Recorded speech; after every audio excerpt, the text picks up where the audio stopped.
Welcome to the Prumihimo YouTube channel.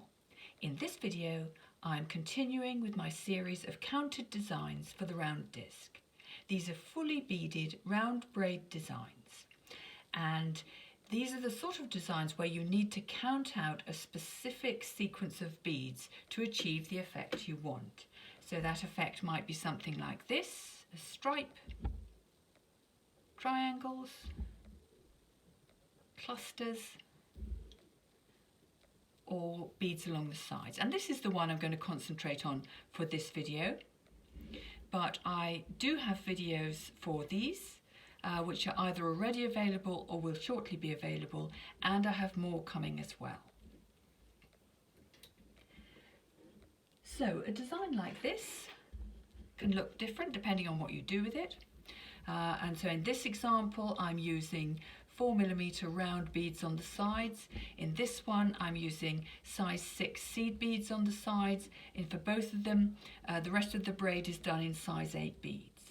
But the point of this video is not to give you an exact pattern where I tell you how much cord and how many beads to use, but it is to show you how to create this effect so that you can adapt it to make whatever you want to. Might be a bracelet, might be a necklace, might be a lariat.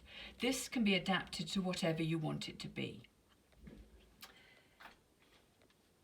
It is, as I said, a counted design.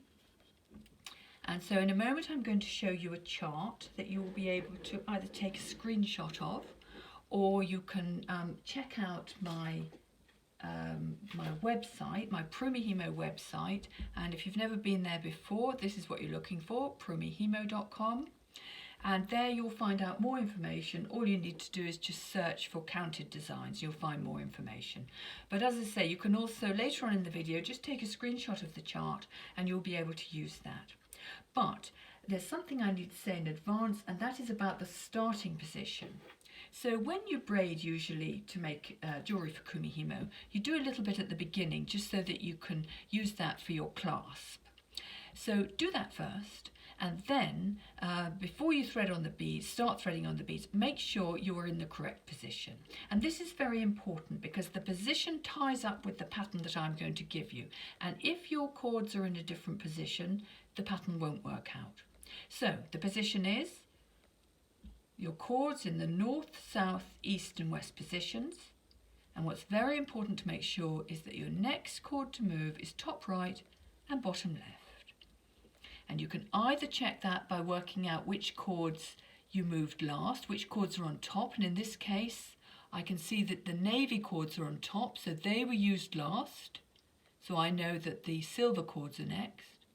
Or you can look at the shape that is created by the cords. So in here we can see the silver cords are slightly more of a V shape as opposed to the slightly more U shape of the navy cords.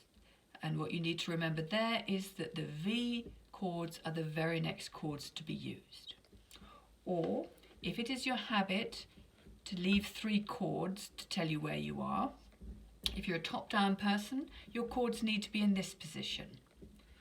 If you're a bottom-up first person, and they're exactly the same, so don't worry about that, your cords need to be in this position. And all you need to remember is before you thread your beads on, is to pop the cord back to where it was. You'll know which cord to start with because you're always going to start with the cord that's here, top right. So that's the positioning that's so important. Now I'm going to bring in the chart. So charts would typically be quite long, showing exactly how many beads to put on. But really that depends on what you want to use, as I've mentioned before. So what I've devised for my counted designs is a simple 4-row repeat. So this means that if you want to make a necklace or a lariat, you just do as many repeats as you need to create the length you want. Now, I'm just going to say to start with that is difficult to determine, to say how many repeats you should do. All my examples here are done basically with the core bead as a size 8. And when you have a size 8 as the main bead, the most predominant bead in your design, you will find that each repeat gives you about 2 centimeters of braid. and that's about 3/4 of an inch, but that's really just a very rough rule of thumb. Because if I use smaller beads than this, my braid will be a tiny bit smaller. If I use bigger beads here, it'll be a tiny bit bigger. And if my predominant bead is a size 6, it will change it completely. So I'm just going to give you an indication of the number of repeats. So if you're making a bracelet, for a small bracelet, you'll probably need to repeat those 4 rows about 9 times. For a medium, 10 times. And for a large, 11, 12, 13 times. That's just a rough indication. With round braid, it is quite difficult once you get going to identify which cord is which. So adding on extra beads to your cords halfway through the design can be a problem.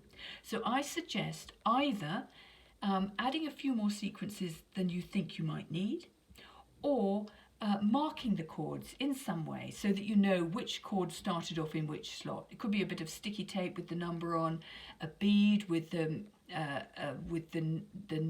number of the slot just marked on with a mark pen, something like that. But just be aware that adding on extra beads once you've started to move those cords can be difficult to identify which cord is which. Not impossible, just difficult. So let's look at the chart. Now, across the top, we've got the slots. These are the sequences, and then we've got the beads identified as A for the background and B for the side bead. So just need to say something about the slot numbers. Almost all, in fact, discs have this sort of configuration where you have the slot and you have a number on either side. So this slot has got 32 on one side and 1 on the other. Now with some discs, you will find that the numbers are under the slot. So like this one, which is Sally Battis's extra thick disc. So that's why I've got the number that might be under highlighted.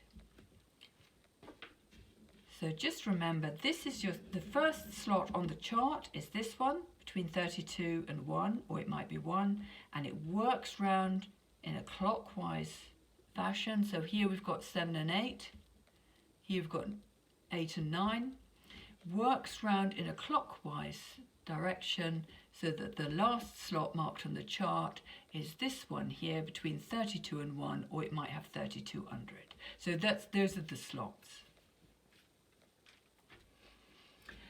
So all you need to do is thread on these sequences onto your cords. So what I'm going to do is I'm going to bring in some beads. I'm just going to put them on the chart, which makes them a tiny bit difficult for me to thread. It's always best to have them on a beading mat, which kind of grips the beads a bit. So they might spring all over the place, but I think you'll get the idea. So all I need to do is I'm going to start with slot number 1, which is this cord. And look, I've got A, A, A, A. So I've decided that A, my background bead, is going to be the blue, and the side bead is going to be these purpley ones. So for that first slot, I just do my first 4 rows. 1, 2, 3, 4. And that's my 4 A's. And now, depending on how many repeats I do, I just carry on. So if I want 9 repeats, I do that in total 9 times. So here's my second repeat. A. See what I mean? A. There we go. And I continue like that. So that's that first slot. Now, the next slot is exactly the same, so I won't show that one. But what I will show now is this slot here. So this is slot between 8 and 9, so that's this one here, that's the cord. And on this one, I've got to go A, B, A, B. So I go A, B, A, B. And I just keep on repeating. If I can get it in. A, B, A, B. And so forth until I've finished. Little tip, it's probably handy to have a piece of paper beside you and a pen, then each time you do your 4, just give it a tick so that you don't have to keep counting if you lose track. The other thing, accuracy is absolutely essential in this sort of braid. If you get one bead out, particularly in the more complex braids, it will throw the whole design out. So when you've finished threading on all your beads, it really is worth checking them. And the way to do that, let's just check this one. So again, it's this slot 8 and 9. So just work your way down, just double check. A, B, A, B, yep, A, B, A, B, etc. So that is how you thread your beads on. So now just let's have a quick look at braiding them. Apologies for this terrible old disc. I'm doing a lot of filming today and I'm using a lot of discs to get set up in advance. So I would normally prefer a disc a much younger disc with tighter slots, but this is fine to show us what we're doing.